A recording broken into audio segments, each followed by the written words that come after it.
So once again, what we would be looking at today is Emily Dickinson's I Measure Every Grief I Meet.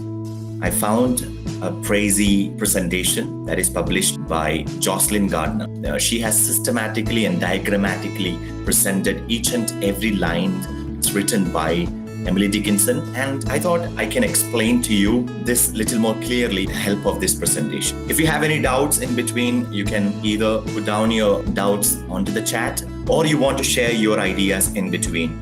You're always welcome to speak to me. I Measure Every Grief I Meet by Emily Dickinson. Previous class we had seen, I have recited this poem with you. Let's look at the meaning of the poem in few lines. Emily Dickinson suggests that everyone experiences grief differently, but we all follow the same cycle of grief. So two things. She suggests that, or she claims that everyone experiences grief differently. I'm sure all of you are listening to me over here. All of us might have gone through an experience of grief one time or the other in our own lifetime. In life, grief is something which is inevitable. Same way, though we are chasing after happiness, every now and then in our journey in pursuit of happiness, we come across sorrow, grief, and struggle, such experiences. So Emily Dickinson says it's not only me who undergoes pain and suffering, rather everyone goes through. And she goes on to say that, but we all follow the same cycle of grief, a uniformity or universalization of the so-called grief, a cycle of grief. Gradually, as we are going through an experience of grief, very difficult it would be at the beginning. Then we go through it with all effort and willpower. We're going through it. We reach at the center of that grief and we experience the pain. And later on, we gradually get accustomed to that pain. We gradually, our willpower increases and we are able to fight or overcome that grief and pain. So everybody goes through this process of pain. She tells us, or giving a generalization to every human being who undergoes pain in this world. And she tells that there is a cycle.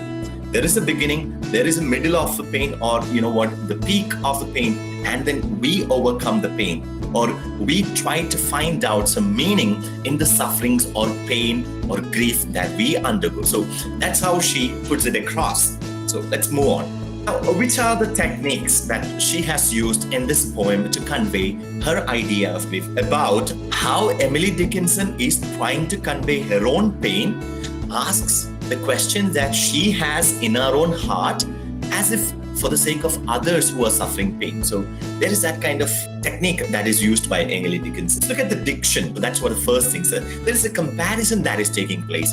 Emily Dickinson has her own sufferings, but at the same time, she does not want to show that. Only in the beginning, she shows kind of a loss. And after that, she doesn't tell anything about the pain that she undergoes. She moves on and compares the pain that others are undergoing, how they are going through these sufferings and pain. Dissociative. If I am telling an associative way of conveying could be, I am connected with what I am conveying.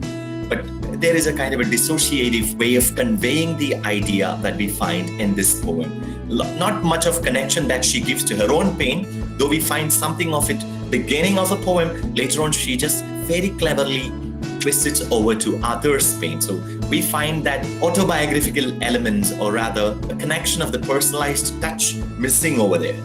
Yeah, so the beginning we find she's speaking about herself, but later on she swiftly and cleverly changes it over to others, and she all looks at the universalization of a suffering and the pain that others, so limiting. There is the aspect of technique that is used of limiting. So it could be either the limiting that she does in her own way of explaining her own pain, otherwise it could be about the brevity that we spoke about. Also, though we spoke about the diction, which is dissociative, we find the personal experience in the first person in the first two stanzas. And she has used another technique called repetition. Repetition is a technique that is usually used by the artists or the writers, mainly in order to emphasize a certain point or certain meaning that they want to convey through their literature work or artistic work. So repetition, emphasizing of a certain line or repeating of a particular line or an idea is a technique that is used, and we find a repetition that is used about sufferings, a grief, and the way a grief each one face it and undergoes. So that's one repetition aspect of it. Otherwise, we have to observe carefully when we go through each of the stanzas of the poem, what is that concept which Emily Dickinson is trying to repeat when it comes to the poem. So these are the techniques, and there is a technique of diction that is used, personal experience, and repetition. These are the three different techniques that we can find in the poem. Now, this is what I would like you to go through very clearly. I want all your eyes to this presentation drawn and presented by Jocelyn. We have a root that is shown here. We have loss, or shock, or denial in the beginning, and there is an arrow mark that is going over there. From there, it goes in a circular motion and gets back towards the end as growth. And when we look at loss, what is it? Loss, shock, and denial. In the first stanza, we can find these feelings hidden behind those lines that is shared with us by Emily Dickinson. What are they? Loss, shock, and denial. When do we feel a pain and a loss? So in the biographical elements that we have read about Emily Dickinson, we have a remote idea of Emily Dickinson going through a breakup. And those who have undergone an experience of breakup, or those who have lost somebody who is beloved to one person, must have undergone the pain of loss. So the pain of loss is something very different. So maybe this pain of loss could be the effect of these reflective lines that we are going to study. So in the beginning of a poem, we find those lines of the stanzas, loss over there, and shock, an amount of shock that we can find, and also a feeling of denial. Denial is something that you are being subdued upon, or which you are, kept away from, not allowed to have. Could be Emily Dickinson denying herself of certain amount of thoughts and ideas. Okay, let's move on. So what is this loss, shock, and denial, and where do we find these ideas reflected in the poem? So we find it in the first two stanzas, okay? These two stanzas that we can find. I measure every grief I meet with analytic eyes. I wonder if it weighs like mine or has an easier size. I wonder if they bore it long or did it just begin. I could not tell the date of mine. It feels so old, a pain. So loss, shock, and denial. So loss. I measure every grief I meet with analytic eyes. I wonder if it weighs like mine or has an easier size. If you look at, there is an analytic eyes that she has. She looks through every pain with lots of observation, and she tries to understand what causes her pain and what is the deepest of pain one can have. I measure every grief I meet with analytic eyes. I wonder if it weighs like mine or has an easier size. So she wonders whether every pain every person undergoes is as same as the pain that she has undergone. Let me just tell you very simple example. Every time the concept of pain is different. Some of us may be having bearability of pain much more than the others. Imagine, let's take a pin, safety pin, and prick into our finger. The pain that I'm feeling, and I'm pricking on your finger too, the pain that I'm feeling is the same amount of experience that you are feeling? I'm not sure. What kind of an experience are you feeling? Experience of pain. Something is very interesting, right? Though it is very difficult to undergo. The experience of pain. The way I am feeling of pricking off a needle or a safety pin onto my fingertip, and the other person is feeling, is it same? I wonder if it weighs like mine or has an easier size. Am I undergoing more pain than others? Or is it the same? So that is a feeling of loss is there. Much more than that, there is a curiosity that is hidden in those lines. And we found loss, shock, and denial. So I wonder if they bore it long or did it just begin? So again, whether others have started experiencing an experience of grief or a pain, or where they, like me, were able to bear this pain as I had bore. So she's doing a comparison. It's kind of an analysis that she's doing. I could not tell the date of mine. It feels so old and old a pain. So again, the shock aspect of it, I don't find much of in this line, though. I don't find the shock aspect of it. And denial aspect of it, also very less as I'm looking at. But loss aspect of it, we can look at here. I could not tell the date of mine. It feels so old a pain. She had faced many such griefs and sufferings, but she is not remembering the time or date of when she had such experience of grief. All right. Are you with me, guys? The word every and analytical attests to the fact that the narrator has become consumed with her grief and the grief of others. So I've told you that the same. The comparative diction. So we spoke about the diction of comparison that is happening using the word like, they, and I. So it's a comparison between I, Emily Dickinson, and others, entire, generally. They and I shows that everyone's experience with grief is different, but everyone goes through the cycle. First, it is loss. So the cycle aspect of pain, the first thing is a feeling of loss. The poem is in first person, and this helps the reader to relate to the narrator because it is more personal. So as we are reading, we kind of get a feeling of personal touch. There is comfort knowing that others are grieving in the same cycle. Everyone grieves and it is okay. So it is the little way of we find happiness. Put you into an example, like half examination all of us went through, imagine, in this college. And when the result comes, I got out of 50 around 20 marks. And I want to know, oh, it's very less mark. I want to know first how much my friend has scored. And when I look at hers, oh, it's 18 for him or her. Oh, I'm little relieved, though I have 20. So it's the kind of a relieving of pain that you're feeling because the other person is suffering more. It's the same when it comes to pain too. Here, Emily Dickinson is trying to find out, am I the one who is suffering more or the others? Or are they going through the same pain as I am going through? Okay, all right. Let's move on to the next portion of it. Now, we find the main idea of detachment or detached. What do you mean by detached? Away from something. There is a resignation that we can find in those lines. Isolation being feeling lonely. Apathy, a self-pitying aspect of it that she feels. So these are the other concepts that we can find in the next few stanzas. Previous one, what we have found is lost. So beginning, we find loss. Then there is a detached that we find. Explore the detached aspect of it in the poem. I wonder if it hurts to live and if they have to try and whether they could choose between. They would not rather die. Now, the presentation would tell us these lines reflect an amount of detachment. The first line, I wonder if it hurts to live and if they have to try. She has lived her life and she has felt an amount of hurt when she is living this life. And if they have to try the same life, she has lived a life and she had faced pain. Now, in a way, she's trying to convey that she's wondering whether should the others also go through the same life and face the pain? That is a question that is the wonderment or the wonder that she is facing in these two lines. And whether could they choose between whether to live or to die. They would not rather die.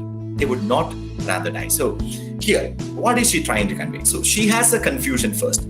Should I also ask others to live this life and experience the same hurt and pain that I have felt? Or should they choose between the two? What is between the two? To live or not to live or to die. But towards the end, she says, they would not rather die. No, let them not die. Let them experience her pain. Now, that is what we get to understand when we look at it. When I am looking at it from this point of view, let's look at how the interpretation goes. Dickinson uses dissociative diction by just using they. Okay, associative and dissociative. Dissociative, wherein which we don't have a connection. So she does not convey to us who is this they. That's why it is an inverted comma. There is no personal connection. It's a random they. You could give any meaning. Yeah. So Dickinson uses dissociative diction by just using they instead of owning her own pain of deciding whether she is going to live or die. The dissociative diction shows that she is going through the detached phase of grief. She is not identifying with her own grief. Beautiful. So there is a layer that it is opened over here. So though she is trying to advise the other, though she is placing this dissociative diction called they, in fact, she is just blurting out her own pain and her own confusion of whether to live or to die, whether to choose the pain or to go away from the pain. Are you with me? So the so-called projectionism I've told you in the previous class. So she has these difficulties in identifying and facing her own struggle and pain, and so she is placing it onto the other. In fact, she is finding out her own answers to her own question. Are you with me, guys? Are you able to understand? So this is how where she is detached from the pain and having a question answer session or having a decision making process, right? So that is a second aspect of detached. Loneliness, she is feeling the isolation part of it, and she also feels that apathy. Apathy would mean a kind of a pain and a kind of a self-pitying that she has herself when she looks into her own way of, the pain that she is undergoing, right? So we find detachment, the main concept here, or detached from the pain, and loneliness or isolation and apathy in that. We find depressed loneliness. So the next main concept is depression. So the entire route map could be the way that we are going through a pain. At the end, we will discuss on that. Depression. Has any one of us here has undergone depression? I wish let us not go through such a thing. Okay, depressed, loneliness, panic, and guilt. Gone patient long, at length, renew their smile, an imitation of a light that has so little oil. So she says she has noticed some of the persons who are undergoing the pain of suffering. They try to pretend and renew their smile on their face, even though they are undergoing an amount of pain, like an imitation of a light that has so little oil. Just like a lamp that has very little oil, towards the end, it would just flame up to the full and then it will die out. So in the same way, when they are going through a pain, they try to show to the maximum that they don't undergo any pain. They try to smile, but in the heart of heart, they are undergoing excruciating pain. So we find an amount of depression here. The person is depressed, but not trying to show on the face. So depressed, and there is a loneliness a person feels, but trying to overcome that loneliness of it by showing a smile. So that's in the fourth stanza. Let's see the generalized meaning that is conveyed over here. In the first four stanzas, Dickinson creates a very eerie tone because she repeats the phrase, I wonder. Eerie, it could be a mysterious, a magical kind of an idea, but when she speaks about suffering, why is she wondering? That is a kind of irony that we can find here. Okay, I wonder, which indicates that she constantly thinks about grief. So what is she wondering always? It's not the magical things out there, but the grief, which indicates that she constantly thinks about grief. This makes the tone of the poem more depressive. Though when we generally look at the tone of the poem, we don't find a depression or melancholic touch, but when we analyze it, we find the depressive and gloomy because the reader has the ability or the access to read her thoughts. The first person omniscient. Now, what do you mean by first person omniscient? So the writing style is the first person. She herself is writing. And so when she is writing about herself, she knows everything that she is writing. Omniscient, the word meaning is all knowing. So here we have a first person omniscient narrative who is telling us the poem.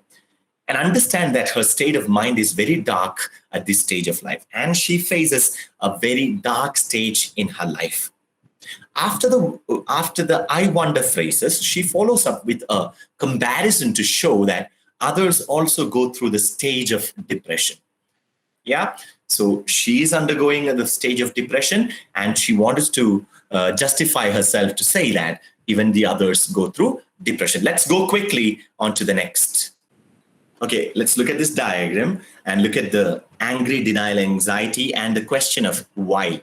So, detached, depressed, and angry. So, angry aspect of it we find in the fifth and sixth and seventh stanzas. Let's look at this. I wonder if when years have piled some thousands on the harm that hurt them early, such lapse could give them any balm. So there is this anxiety that she feels. She is wondering. Let me just share the poem with you. Okay, look at the.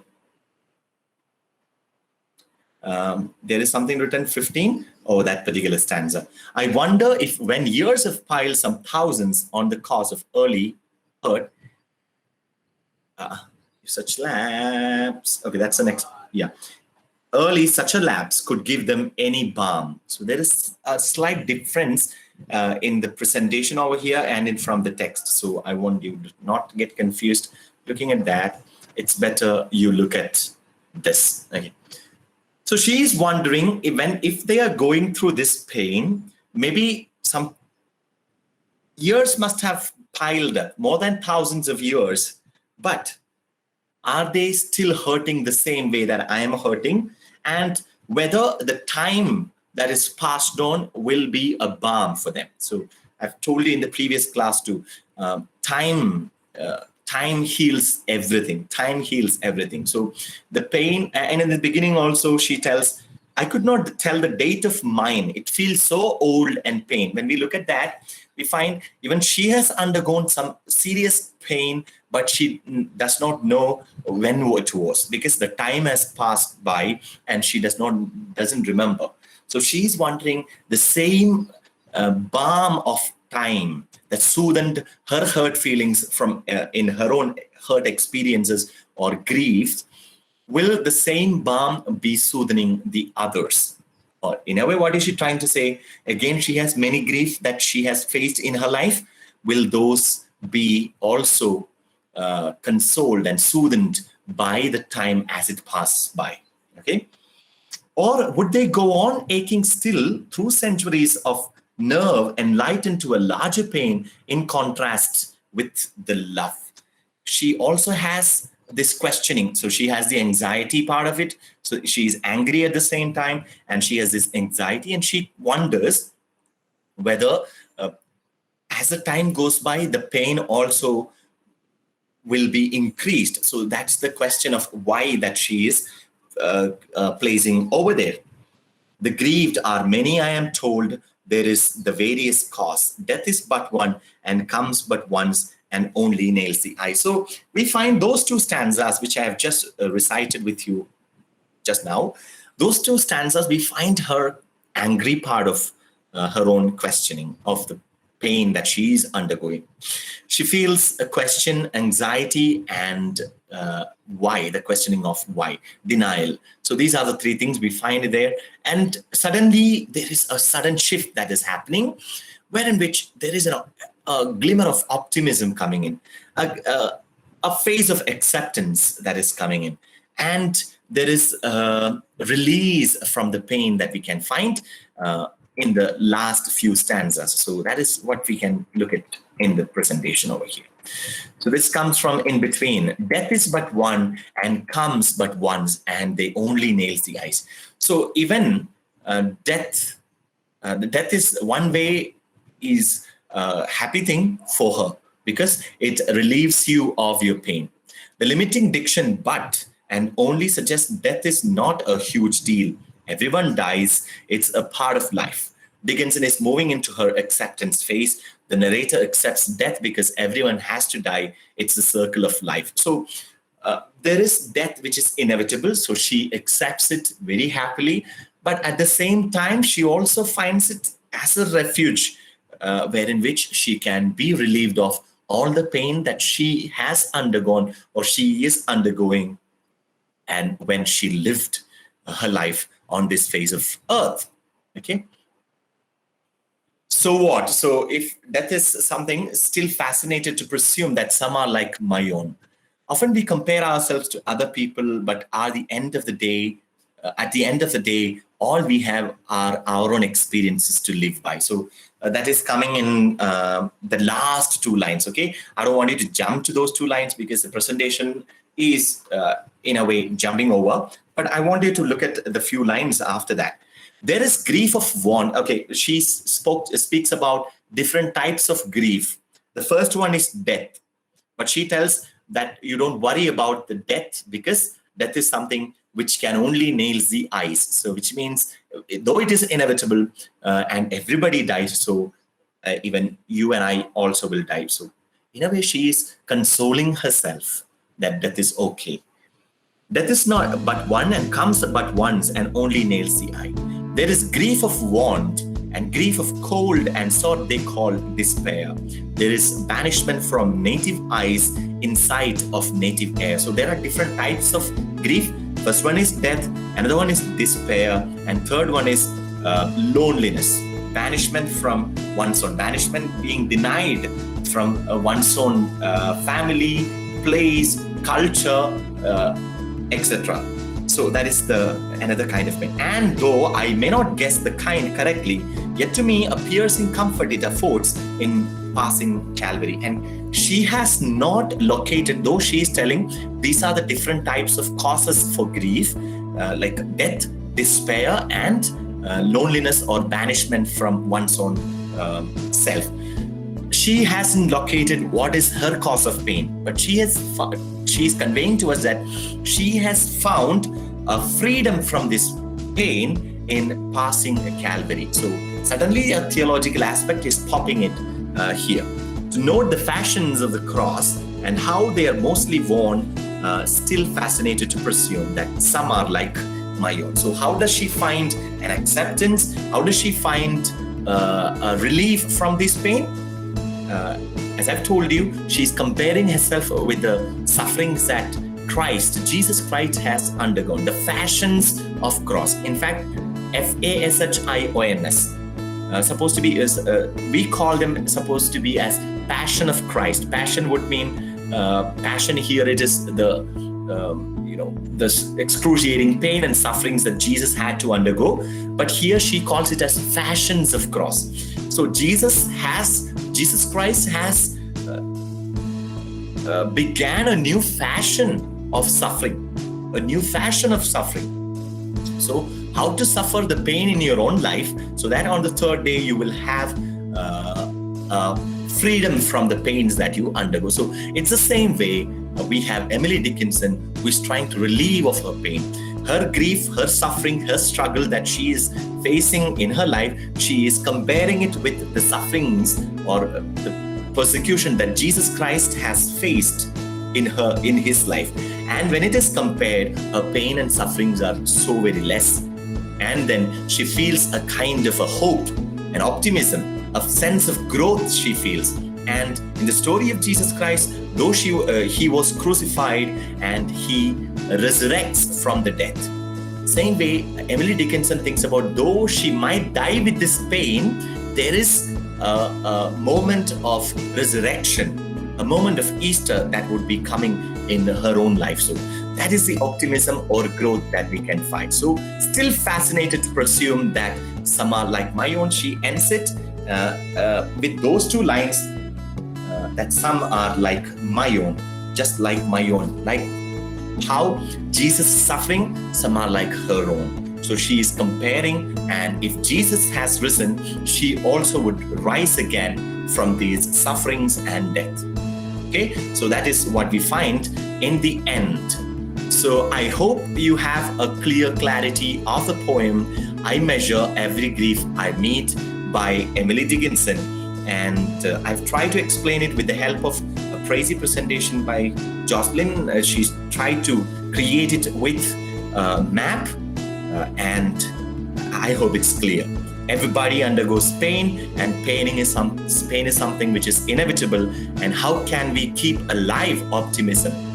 And during this time of Corona, And many of us are undergoing torture and persecution because of this virus. Many of us must have lost our dear ones, relatives, and friends. And some of us must have undergone this loneliness when we are affected by this particular thing. At this time, what we need to look at is something which would keep our hope alive. Like Emily Dickinson too went through that reflection and contemplation of her own sufferings, and she jotted down this poem wherein which she found her own optimistic growth when she faced this suffering. Let's too, with lots of faith and hope, go through these sufferings in a positive manner. Yes, that's the end of the poem, I Measure Every Grief I Meet.